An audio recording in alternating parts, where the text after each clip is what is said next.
Hello students. Today we are going to learn about formal organization. We have already learned about the functional and divisional structure, and the formal organization is created due to organizational structure. When the manager are carrying on organizing process, then a result of organizing process, an organizational structure is created to achieve systematic working and efficient utilization of resources. आपने पहले भी ये चीज़ पढ़ा है कि organising process के through जो है एक ऑर्गेनाइजेशनल क्रिएट स्ट्रक्चर क्रिएट होते एक हायरकी क्रिएट हो जाती है एक सिस्टमेटिक वर्किंग के लिए, और हम एफिशिएंट यूटिलाइजेशन ऑफ रिसोर्स के थ्रू अपने ऑर्गेनाइजेशंस के गोल को अचीव करते हैं. And this type of structure is known as formal organizational structure. Formal organization is a well-defined structure of authority and responsibility that defines delegation of authority and relationship among various organizational members. As you know, with the creation of organizational structure, in the organizing process, we have assigned the authority matching with the responsibility, and the manager delegates their authority, means sharing their power with the other members. ये चीज़ हमने organisation structure में देखा है. तो formal organisation में भी यही होता है कि लोगों को उनकी रिस्पॉन्सिबिलिटी और अथॉरिटी असाइन कर दी जाती है, जो उनके पावर्स हैं वो उनको दिया जाता है, और कोशिश किया जाता है कि जो मेंबर्स हैं उनके बीच में एक अच्छा रिलेशन क्रिएट किया जाए. It work along predefined set of policies, plans, procedures, schedules and program. और ये जो भी whatever the authority and are assign to the person that is predetermined, वो किसके बेस पर होता है, जो हम पहले से पॉलिसीज़ या प्लान्स बना के रखते हैं, प्रोसीजर बना के रखते हैं, उनके बेसिस पर वर्क असाइन किया जाता है, रिस्पॉन्सिबिलिटी अथॉरिटी असाइन की जाती है. Most of the decision in formal organization are based on predetermined policy. जो हमने पहले से पॉलिसी बनाई रखी होती है उसके बेस पर जो है डिसीजन लिया जाता है. Formal organization is deliberately designed structure with formal authority, responsibility, rules, regulations and channels of communication.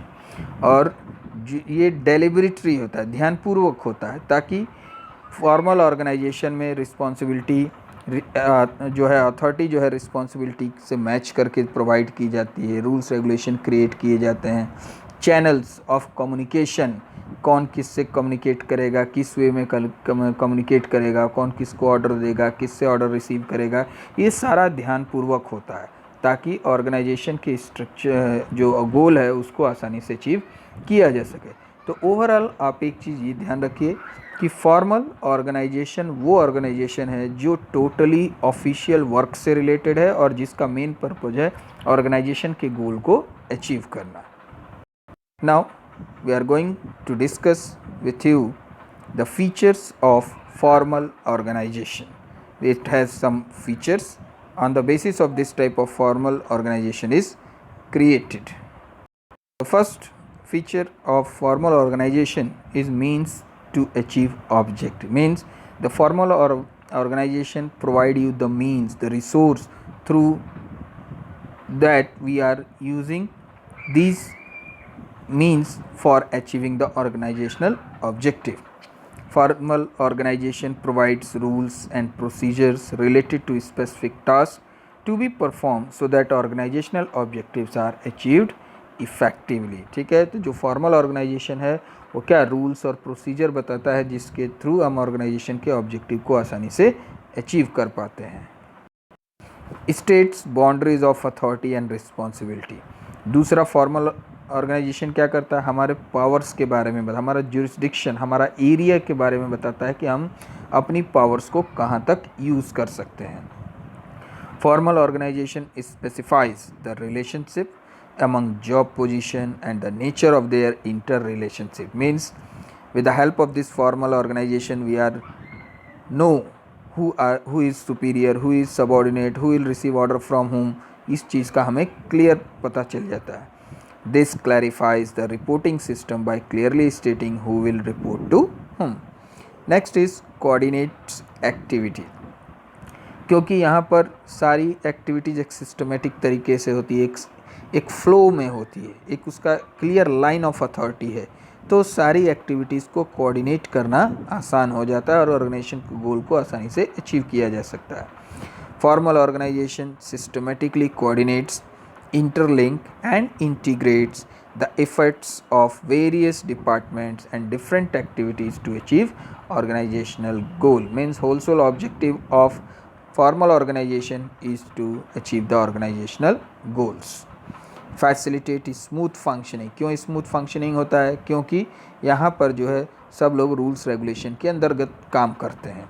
The rules and regulations guide each employees in the organization to facilitate smooth function. That's why the rules are prepared. This is one of the type of plan. Different procedures, methods are implemented here, so everyone working within the rules and regulation. Emphasis on work process, और यहाँ सबसे main जो stress, जो ध्यान दिया जाता है उस चीज़ पर होता है कि हम अपने ऑर्गेनाइजेशन के गोल को अचीव करें, अपने वर्क को टाइमली कंप्लीट करें। Formal organization emphasize on work to be performed rather than interpersonal relationship among employees, यानी कि फॉर्मल ऑर्गेनाइजेशन का मेन उद्देश्य है वर्क कंप्लीट करना, ना कि अपने साइकोलॉजिकल सेटिस्फैक्शन के लिए एक दूसरे से बातचीत में। Totally the work is going on and the employees in the organization are working on official matters. तो ओवरऑल फॉर्मल ऑर्गेनाइजेशन जो है जिसमें टोटली ऑफिशियल मैटर्स डिस्कस होते हैं और इसमें हर व्यक्ति ऑर्गेनाइजेशन के ऑब्जेक्टिव को अचीव करने के लिए अपना एफर्ट्स लगाता है। तो next we are going to discuss the advantages of formal organizations. So the first advantage of formal organization is easy to fix responsibility. हम किसी को भी ईजिली रिस्पॉन्सिबिलिटी फिक्स कर सकते हैं, उसको जिम्मेदार ठहरा सकते हैं। The clearly defined mutual relationship make it easy to fix the responsibilities. ठीक है, क्योंकि यहाँ हर चीज़ क्लियर डिफाइन है, किसके बीच में क्या रिलेशन है, कौन सुपीरियर है, कौन सबॉर्डिनेट है, तो इससे किसी की भी जिम्मेदारी फिक्स करना आसान हो जाता है। No ambiguity in instruction, it assign specific responsibilities और ड्यूटीज़ टू ईच मेंबर, क्योंकि सबको वर्क डिवाइड होता है और according to their skill, experience, knowledge, the work is assigned to each individual, so there is no confusion in the mind of the employees, and this minimize ambiguity and avoid duplication of efforts. Maintains unity of command, the well established relationship through chain of command enable to maintain unity of command. Do you know unity of command, in which a subordinate receive order instruction from one boss only. Focus on organizational goal, the predetermined framework for operation ensure that each member work towards achievement of organizational goal effectively. आपको भी पता है पहले से predefine होता है किसको क्या काम करना है, कैसे करना है, कौन सा मेथड प्रोसीजर यूज़ करना है, कौन सा रूल फॉलो करना है, तो सबके माइंड में क्लियर रहता है अबाउट देयर वर्क, तो इससे ऑर्गेनाइजेशन के गोल को अचीव कर पाना आसान हो जाता है। Provide stability, behavior of each employee is guided by the rules and regulations, and this provide stability to the organization. So these are the different advantages of formal organization. Now I am going to discuss with you some disadvantages of formal organization, or we can say limitations of formal organization. The first limitation or disadvantage of formal organization is procedural delay, or we can say delay in action, मतलब किसी भी काम के लिए delay हो सकता है, because generally the decisions are taken by the top level of management. The decision making in formal organization need to follow the chain of command, which may take longer time to decide, learning to delay. और आपने देखा होगा कि जो हमने principle of scalar chain पढ़ा था, क्या था, कोई भी इंफॉर्मेशन पास होगी लाइन ऑफ अथॉरिटी के थ्रू, तो कहीं भी अगर डिसीजन लेना है तो हमें पहले टॉप लेवल से कंसल्ट करना होगा, इसमें क्या होगा, टाइम लगेगा, सुपीरियर को, जो सबॉर्डिनेट है उसे सुपीरियर से कांटेक्ट करना पड़ेगा, वो तुरंत कोई भी एक्शन वो नहीं ले सकता है, इसलिए वहाँ पर जो है डिसीजन में डिले हो सकता है। Because every employees follow the chain of command, then there is a delay in action. Action of formal organization is no recognition for creativity.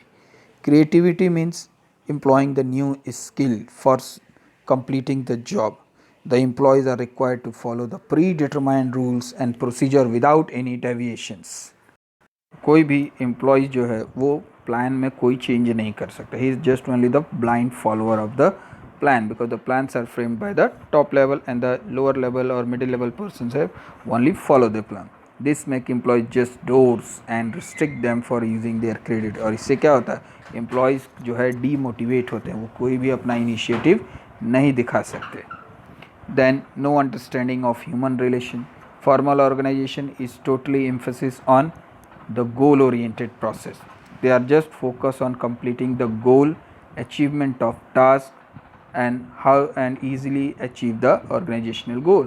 तो यहाँ पर जो है कोई भी ह्यूमन रिलेशनशिप से रिलेटेड मैटर डिस्कस नहीं होता. Only the official matter are discuss.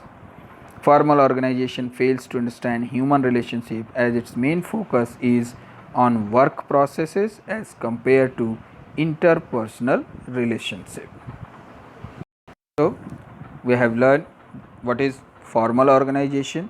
तो यही चीज बेसिक चीज़ आपको ये ध्यान रखना है कि फॉर्मल ऑर्गेनाइजेशन वो ऑर्गेनाइजेशन है जिसमें ऑफिशियल मैटर्स डिस्कस होते हैं, पर्सनल मैटर डिस्कस नहीं होता है और ओवरऑल ऑब्जेक्टिव वर्क ऑर्गेनाइजेशन के ऑब्जेक्टिव को अचीव करने के लिए पूरा एफर्ट्स लगाया जाता है.